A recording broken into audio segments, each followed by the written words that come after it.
여러분에게 교회는 어떤 곳인가요? 아니면 주일만 되면 습관적으로 나오는 어떤 장소인가요? 아니면 모임, 이렇게 사람들의 모임인가요? 아니면 여러분들이 가지고 있던 교회에 대한 이미지가 무엇인지 한번 우리가 돌아봤으면 좋겠어요.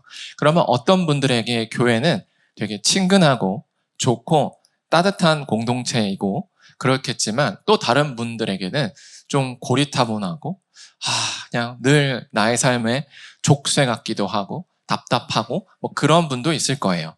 그렇다면 성경에서 말하는 교회는 어떤 곳일까요? 바로 그 답이 오늘 본문 가운데 있습니다. 그래서 오늘 설교를 끝까지 잘 들어보시면요. 내가 가지고 있던 교회의 이미지가 성경에 비춰봤을 때 이렇게 달랐구나. 혹은 잘 가지고 있었구나. 그래서 우리 교회가 이제는 이렇게 가야겠구나를 아실 수 있을 겁니다. 먼저 오늘 본문을 작성한 바울은요. 예수님의 사도, 메신저죠. 예수님의 메신저로서 이곳 저곳을 돌아다니면서 예수님의 복음을 전했습니다. 그래서 그 복음을 받아들인 사람들이 이렇게 모여서 교회를 이뤘죠. 그렇게 바울은요. 교회를 이루면요. 다른 지역으로 이동해서 또 복음을 전해서 또 교회를 세웠습니다. 그래서 오늘 우리가 본문으로 들고 온 고린도 후서는 바로 고린도 교회에게 보낸 바울의 두 번째 편지의 내용인 거죠. 그래서 바울이 오늘 고린도 후서를 통해서 고린도 교인들에게 이렇게 얘기해요. 내가 위로를 받았어. 이런 얘기인 거예요. 도대체 왜 위로를 받았는가? 사실은 고린도 교회에 문제가 굉장히 많았습니다.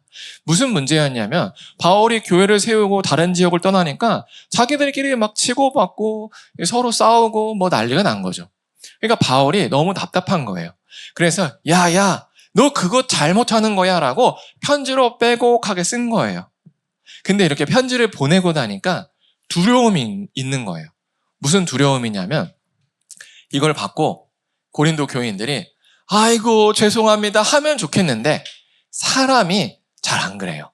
죄를 지적받으면 야 나만 그래? 야, 너나 잘해. 이게 사람의 본성이거든요. 그러니까 바울이 막 두려운 거예요. 얘네들이 이 편지를 받고 죄를 깨달아 회개해야 되는데 회개했을까? 안 했을까? 이게 이제 걱정이 되는 거죠. 그래서 이 고린도 교회의 반응을 보기 위해서 자기의 제자인 디도라는 사람을 고린도 교회로 보냅니다. 그래서 디도를 보냈고 야, 몇 날 며칠에 어디서 만나자 이랬어요. 근데 디도가 그때 안 나타나는 거예요. 그러니까 마음이 어때요? 그 당시에 핸드폰도 없으니까 야, 이거 큰일 났구나. 뭔가 잘못됐구나. 이거 디도 잡혀가지고 두들겨 맞아서 못 오는 거 아니야? 뭐 이런 생각을 할 수도 있잖아요. 그래서 이제 다음 행선지로 바울이 이동을 한 거예요. 그게 바로 마게도냐라는 지역이에요. 우리나라로 따지면 경기도 뭐 이런 큰 지역입니다. 이해가 되시죠? 경기도 아래 수원이 있듯이 이 마게도냐는 큰 지역을 의미해요. 그 지역으로 이동을 했는데 그때 마침 디도가 옵니다.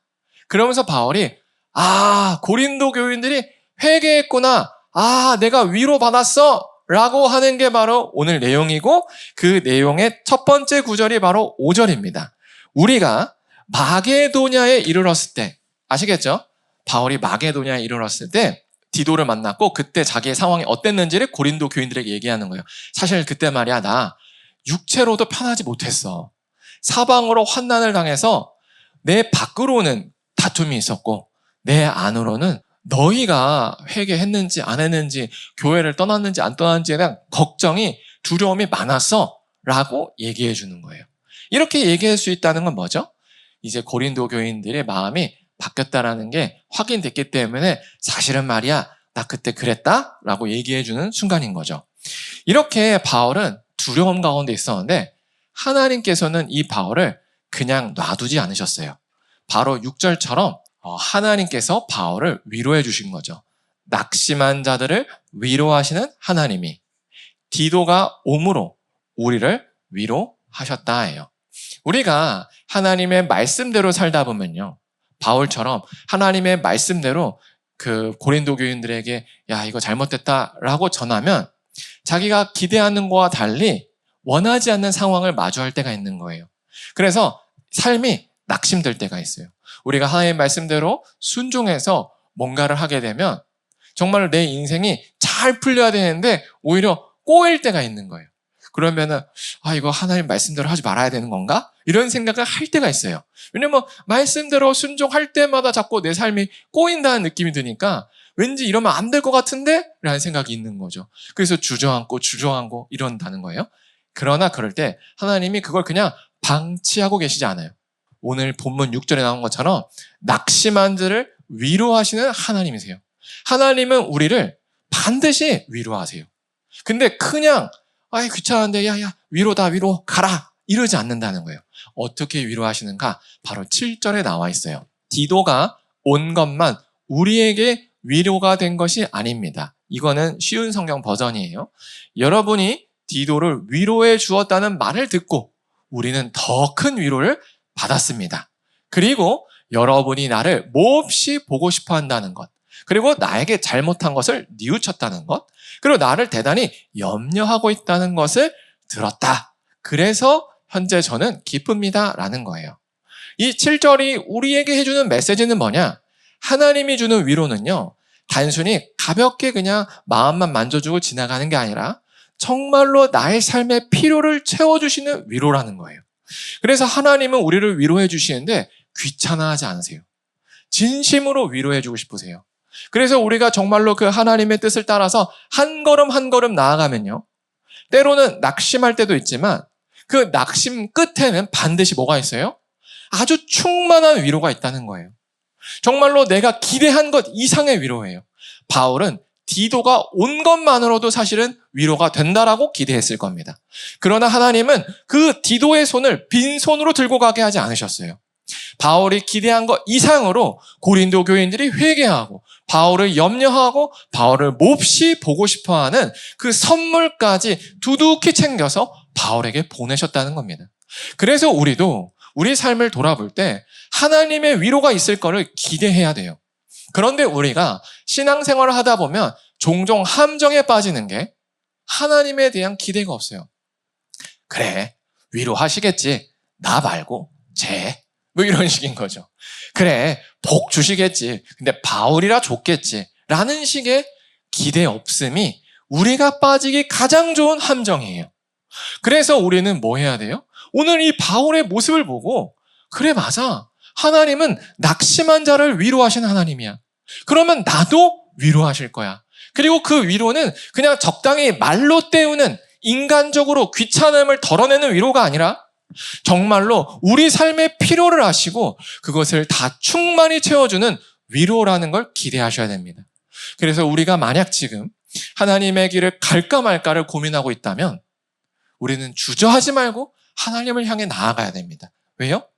그 상황에 낙심되는 게 있을지라도 그 끝에는 반드시 뭐가 있어요? 충만한 위로가 있다는 겁니다. 이거를 기대하시는 거예요. 이걸 믿는 게 바로 신앙생활이에요. 그래서 이거를 믿고 우리가 한 걸음씩 나아갔으면 좋겠습니다. 그런데 사실 저는 오늘 본문을 준비하면서 솔직히 바울의 화법이 불안불안했습니다. 왜냐? 바울은 위로를 받았지만 바울에게 편지를 받았던 고린도 교인들은 사실은 팩폭을 당했다라고 생각할 수도 있기 때문이죠. 그래서 이제 다년간의 목회 경험으로 이제 제 안에는 비상 알람이 있습니다. 이렇게 갔다. 이제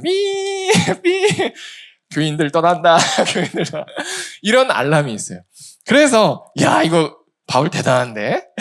어떻게 이렇게 막 얘기하지? 이런 생각이 드는 거죠.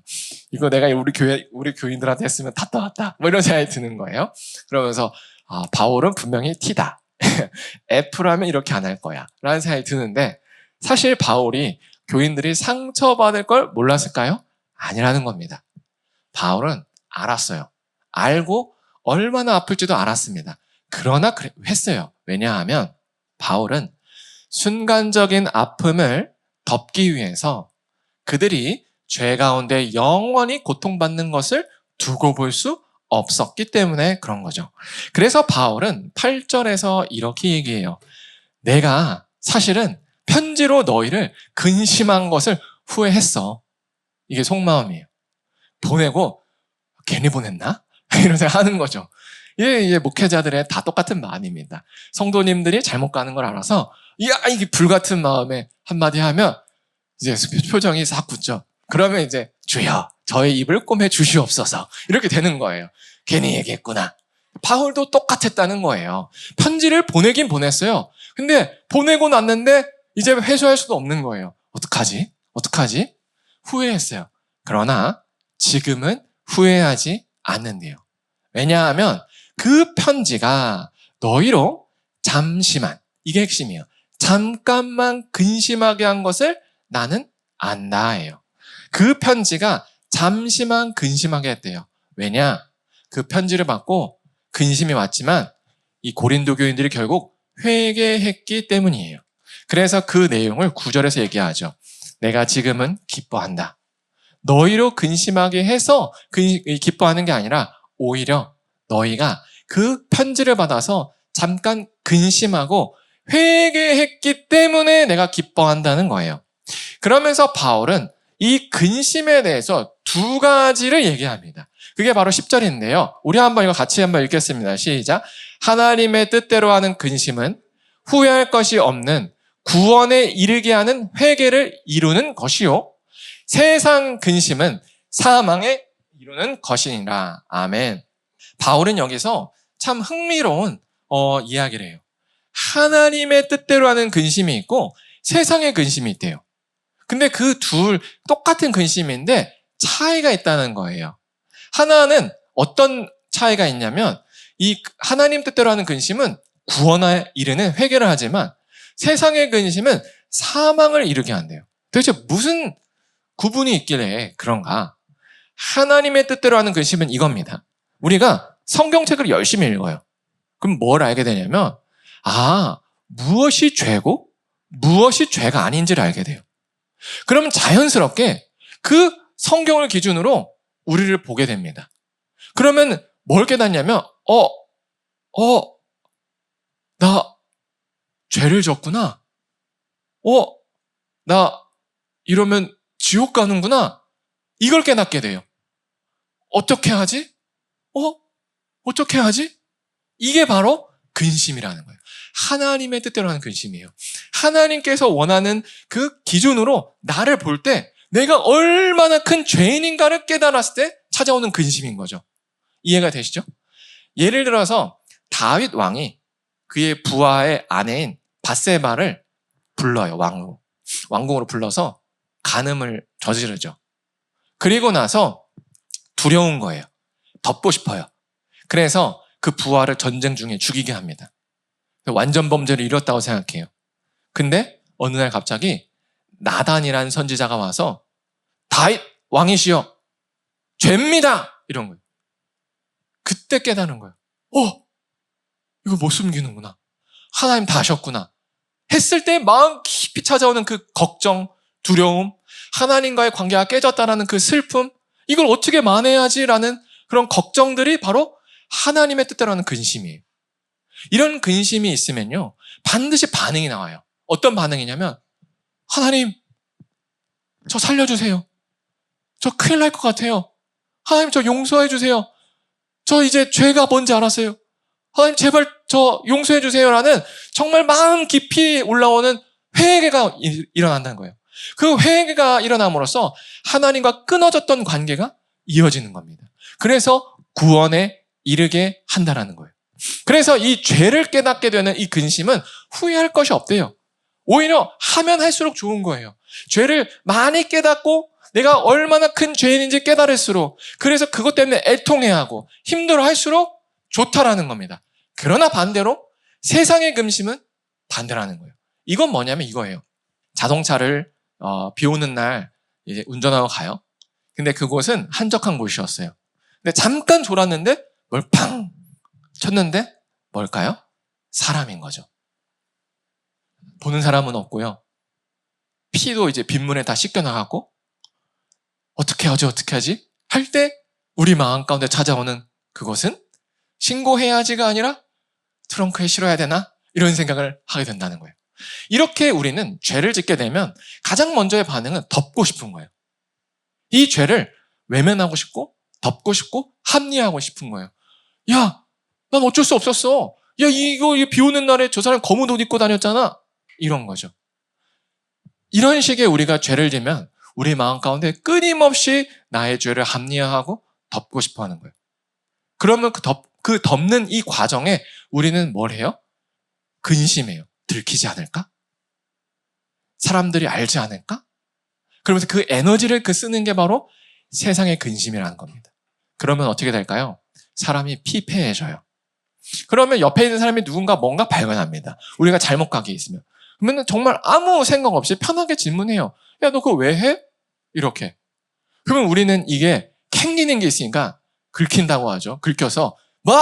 언제부터 내 인생에 그렇게 신경 써서 너나 잘해, 너나 잘해. 이렇게 되는 거예요. 이렇게 이 세상의 근심을 하게 되면요. 그 내면에 큰 눌림이 있어요. 그래서 영혼이 점점 피폐해집니다. 그래서 사망으로 가게 되는 거예요. 그래서 바울은 이렇게 얘기하는 거죠. 여러분, 근심을 할 때요. 죄를 덮고 합리화하는 근심을 하지 마시고요. 오히려 하나님 앞에 죄였습니다. 저 죄 맞아요, 하나님. 용서해 주세요. 라는 죄를 깨닫는 근심을 하길 바랍니다. 라고 10절에서 얘기한 거예요. 그런데 이 고린도 교인들은 감사하게도 바로 하나님의 뜻대로 하는 근심을 하게 된 겁니다. 그래서 바울이 이렇게 얘기하여 보라, 너희가 하나님의 뜻대로 하게 된 이 근심이 너희로 얼마나 간절하게 하나님과의 관계가 회복되도록 간절하게 되기를 원했는가?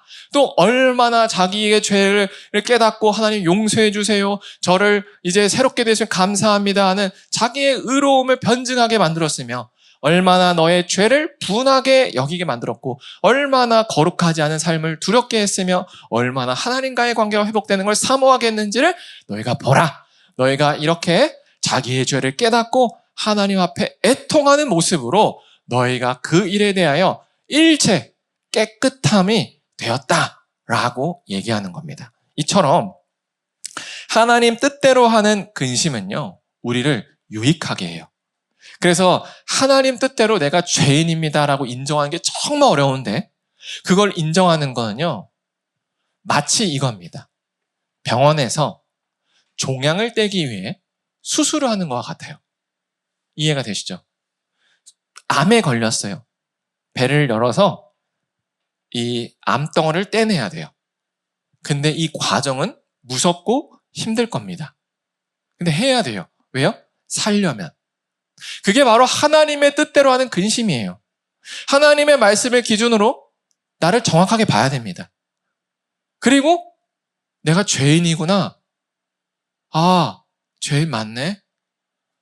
아, 어떡하지? 하는 이 근심 앞에 서야 돼요. 그리고 많이 서야 됩니다. 자주 서야 돼요. 그래야 우리의 영혼이 살아나는 거예요. 하지만 반대로 세상의 근심으로 우리가 나아가기 시작하면 예배당에 나와 있고 성경을 읽지만 눈에 안 들어와요. 왜요? 읽으면 읽을수록 내가 죄인이라는 거를 말해주기 때문에 부담스럽거든요. 예배당에 나오는 게 점점 불편해지죠. 설교를 들으면 들을수록 내가 죄인이었구나를 느끼기 때문에 그래요. 하지만 그래도 지옥 가기 싫어서 형식적으로 나와서 눈 닫고 귀 닫고 마음 닫고 버티다 가긴 해요. 그러면 행복할까요? 아니에요. 피폐해지죠. 그래서 바울은 오늘 우리에게 이렇게 얘기합니다.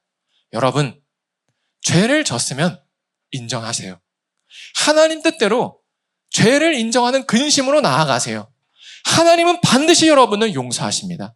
하나님은 우리를 벌 주시길 원하는 게 아니라 용서하길 원하십니다. 오히려 우리가 그 죄를 인정하지 않아서 인정시키기 위해서 벌 주신다는 것을 꼭 기억하시기 바랍니다. 라고 얘기하는 거예요. 그리고 그 고린도 교인들을 향한 그 호소가 이제는 우리를 향한 호소라는 걸 기억하셨으면 좋겠습니다. 그렇게 바울은요, 이렇게 회개한 고린도 교회의 소식을 듣고 매우 기뻐했어요. 그리고 그 기쁨이 얼마나 컸는지를 12절부터 16절까지 이렇게 얘기합니다. 그런즉 내가 너희에게 쓴 것은 그 불의를 행한 자를 위한 것도 아니고 그 불의를 당한 자를 위한 것도 아니다. 이걸 쉽게 말하면 이거예요. 저격한 거 아니다. 내가 편지로 누구 저격한 거 아니야 이거예요. 오직 우리를 위한 너희의 간절함이 하나님 앞에서 너희에게 나타내려 하려 했다라는 거예요. 무슨 말인지 되게 이해가 안 되지만 이런 말입니다. 우리를 위한 너희의 간절함이란 건 우리가 가고자 하는 그 예수 그리스도의 길에 너희가 얼마나 간절히 참여하고 싶은지를 하나님 앞에 보일 수 있도록 하기 위함이야 이거예요. 무슨 말이냐면 이겁니다. 사람이 죄를 지적당하면 그 사람은 두 가지의 옵션이 있습니다. 하나는 옳구나, 내가 죄인이었구나, 주여 날 용서하소서 하고 그 자기의 죄를 용서받고 그 용서받은 죄인으로서 하나님 말씀대로 따르겠습니다라고 낮아지는 길이 있고요. 반대로 내가 왜 죄인이야? 어휴, 내가 뭐 너 죄인이야? 너나 잘해 라고 반대로 튕겨져 나가는 길이 있는 거예요. 근데 정말로 이 하나님을 간절히 사모하는 사람, 그리고 예수님의 길을 간절히 따르고자 싶은 사람은 아무리 자기의 방어 기제가 작동하더라도 그 방어 기제를 끕니다. 의도적으로. 왜요? 나는 내 아픔보다, 당장의 아픔보다 예수님이 더 소중해. 그래서 내 이 죄를 인정해서 내가 지금 수치를 당하는 거, 그리고 내가 재산상으로 손해를 보더라도 나는 인정할 거야. 왜? 예수님의 길을 따르길 원하거든. 바로 이 얘기예요. 고린도 교인들에게 바울이 편지를 씀으로써 고린도 교인들은 두 가지 옵션이 있었던 거죠. 바울의 편지를 무시하는 것, 또 하나는 잘못했구나 하고 그동안 죄로 벌어들인 그런 많이 쌓아둔 그런 자기의 그 과오가 있을 거 아니에요. 그걸 청산해야 되는 것들이 남은 거죠. 그걸 할 건지 말 건지예요. 근데 정말로 예수님의 길을 간절히 사모한 사람은 자기가 어떠한 손해를 감수하더라도 그걸 다 청산합니다. 왜요? 간절하거든요. 바울이 그 얘기를 하는 거예요. 너희가 정말로 예수님의 길을 따르고자 하는지 안 하는지를 내가 하나님 앞에 너희 스스로 보일 수 있도록 편지를 쓴 거야 라고 얘기한 겁니다. 그래서 13절에서 이 편지로 말미암아 우리가 위로를 받았대요. 왜냐하면 그들이 회개했거든요. 그래서 우리가 받은 그 위로 위에 디도의 기쁨으로 우리가 더욱 많은 기쁨을 얻었다 이런 얘기를 합니다. 그래서 그의 마음이 너희 무리로 말미암아 안심함을 얻었다라고 얘기해요. 무슨 말이냐면 디도가 딱 도착했을 때 이미 고린도 교인들이 다 회개한 상태였다는 거예요. 그러니까 고린도 교인들이 바울을 대신해서 온 디도를 굉장히 환대해 줬습니다. 그러니까 디도가 그거에 대해서 안심한 거예요. 아이고야, 선생님, 바울 선생님 말이 맞았구나. 정말로 고린도 교인들이 회개했구나. 이 얘기한 거예요. 그리고 바울도 이렇게 얘기하는 거죠. 내가 그 디도에게, 그에게 너희를 위하여 자랑했대요. 뭐냐면, 야, 디도야, 너무 걱정하지 마.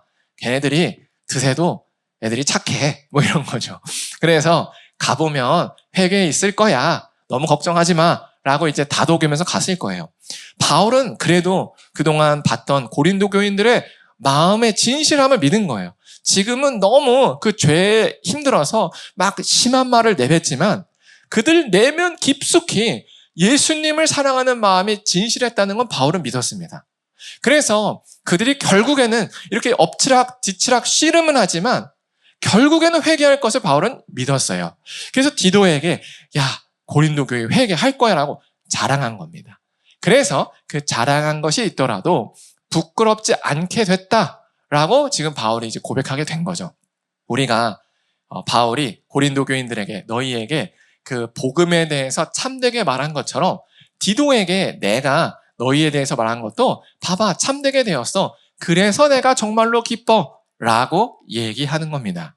그래서 바울은 15, 16절에서 이렇게 얘기합니다. 그가 너희 모든 사람들이 두려움과 떨므로 자기를 영접하여 순종한 것을 생각했대요. 그게 무슨 말이냐면 아까 말씀드린 것처럼 디도는 고린도 교인들이 회개했구나를 느꼈다는 겁니다. 그래서 그가 나에게 돌아와서 이런 이야기를 했고 내가 그걸 들었고 그래서 16절처럼 기쁘고 이제 고린도 교인들이 우리와 한 배를 타게 되었구나라는 걸 느꼈다는 겁니다.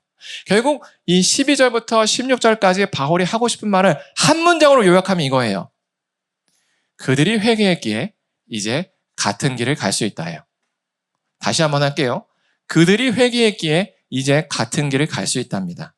무슨 말이냐면 교회는요, 한 믿음으로 한 방향으로 나아가는 공동체라는 거예요. 교회는 한 믿음으로 한 방향으로 나아가는 공동체예요. 결코 두 방향으로 나아갈 수 없습니다. 예수님께 죄를 용서받은 죄인으로서 내가 그 용서받은 은혜가 너무 감사해서 이제 예수님이 가신 길을 내가 가야겠다라고 작정한 사람들의 모임이 교회라는 거예요. 그런데 이 중에 내가 뭘 용서받아? 난 죄인이 아니었어. 라는 사람이 있다면 그 사람은 같은 공동체를 이룰 수 없다라는 얘기입니다. 같은 공동체를 이룰 수 있는 방법은 두 가지예요. 딱 두 가지. 바울이 예수님을 버리든가 고린도 교인들이 회개하든가 둘 중에 하나라는 거죠.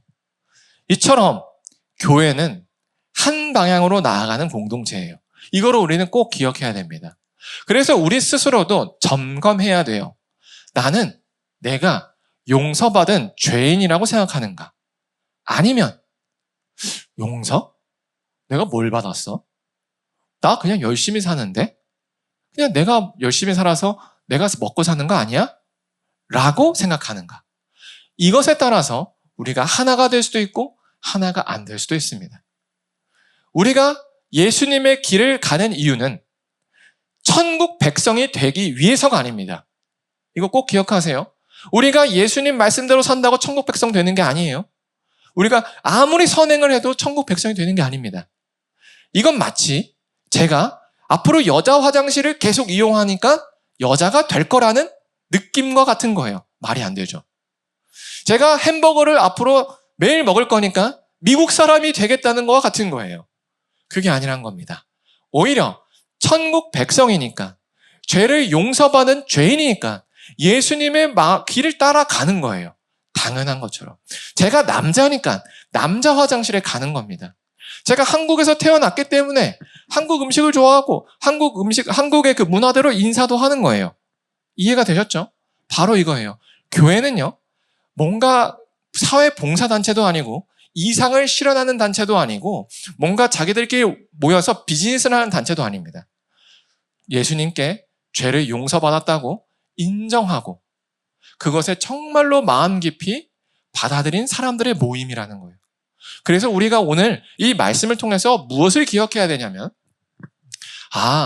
나도 용서받았구나. 이것을 잃어버리는 순간 우리는 정말로 바른 교회의 길에서 벗어난다는 겁니다. 그래서 우리가 날마다 어디를 향해 나아가야 되냐면 바로 예수님께서 이 땅에서 가셨던 그 길을 한 걸음 한 걸음 나아가야 됩니다. 그러면 때로는 우리가 원하지 않는 상황을 마주해서 낙심할 때도 있어요. 기대하지 않았던 어려움이 찾아와서 좌절할 때도 있습니다. 그러나 하나님은 우리를 반드시 위로하십니다.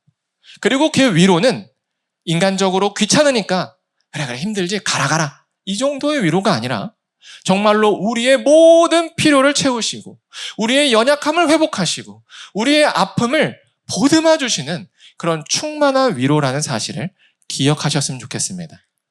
그리고 그 하나님 앞에 우리가 반드시 날마다 점검해야 할 것은 나 역시도 죄를 졌다라는 거예요.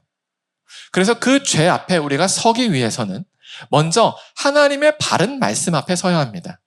그 바른 말씀 앞에 서는 것 자체가 사실은 고통이요 아픔이지만 그렇게 고통과 아픔을 하나님의 뜻대로 근심할 때 오히려 우리의 영혼이 산다라는 것을 꼭 기억하셨으면 좋겠습니다. 왜요? 하나님은 용서하시는 하나님이에요. 그래서 하나님은 우리를 죄로부터 용서하셨어요. 그래서 2000년 전에 우리를 대신해서 이미 자기의 아들 예수님을 보내셔서 우리의 죄를 대신해서 십자가에서 죽게 하신 거죠. 그래서 3일 만에 부활하셔서 그 부활처럼 우리도 부활할 수 있다라고 알려주셨습니다. 그리고 우리는 이 사실을 듣고 믿은 공동체예요. 그래서 우리는 이것을 잊어버리는 순간 한 방향으로 갈 수가 없습니다. 왜요? 내 마음엔 감사가 없거든요. 내 마음엔 겸손이 없거든요. 내 마음엔 은혜가 없거든요. 그러니까 서로를 볼 때 자기가 잘났다고 주장하게 됩니다. 죄입니다. 근데 정말로 자기가 용서받은 죄인이라 그러면 나 같은 죄인도 용서하셨는데 하물며 저 사람의 티끌을 내가 나무랄 수 있겠나? 라고 생각하게 된다는 거죠. 그래서 우리는 우리를 볼 때 어때야 될까요? 긍휼해야 돼요. 내가 용서받은 만큼 저 사람도 용서받아야 된다. 저 사람도 용서받아야 된다. 라고 생각하고 품어주고 섬기는 그런 공동체가 되어야 됩니다. 그래서 제가 소망하기로는 우리가 이렇게 하나님 앞에 위로받고 용서받는다는 것을 늘 기억하며 서로 예배당에 모였을 때 한 주간 자기가 어떤 위로를 받았고 어떤 용서함을 받았는지를 나누는 그런 공동체가 되었으면 좋겠어요. 그래서 넌 그거밖에 못하냐? 라는 그런 교만하고 은혜를 까먹은 모습으로 사는 게 아니라 맞아, 나도 용서받았지? 그렇구나. 그러면 저 사람의 아직 때가 이르지 못한 거구나 라고 보면서 그래, 내가 이 사람을 품고 기도해줘야겠다 라면 함께 가는 그런 공동체가 되었으면 좋겠습니다. 그래서 우리 이 시간에 찬양하고 기도할 때에 이렇게 기도했으면 좋겠어요. 우리를 위로하시고 용서하신 하나님 한 분만 바라보며 함께 교회로 세워져 갔으면 좋겠습니다. 교회가 된 게 아닙니다. 우리는 교회로 세워져 가야 돼요. 한 믿음, 한 방향으로 되어져 가야 돼요. 아직 누군가는 이제 막 애기같이 신앙생활을 시작했기 때문에 자기가 죄인이라는 것과 내가 용서받았다는 것을 깊이 체감하지 못한 분도 있을 거예요. 하지만 어떤 분은 이미 많은 경험들을 통해서 맞다, 나 같은 사람이 무슨 뭘 주장할 수 있겠어 라고 자기의 그 죄됨을 진실히 깨닫는 사람도 있다는 거죠. 우리는 이렇게 시간이 달라요. 그렇기 때문에 교회가 되어져 가야 돼요. 한 방향이 될 수 있도록 늘 기다려주고 인도해주고 품어주면서 섬겨줘야 됩니다. 아시겠죠? 그래서 우리가 교회가 되게 해달라고 같이 기도했으면 좋겠습니다.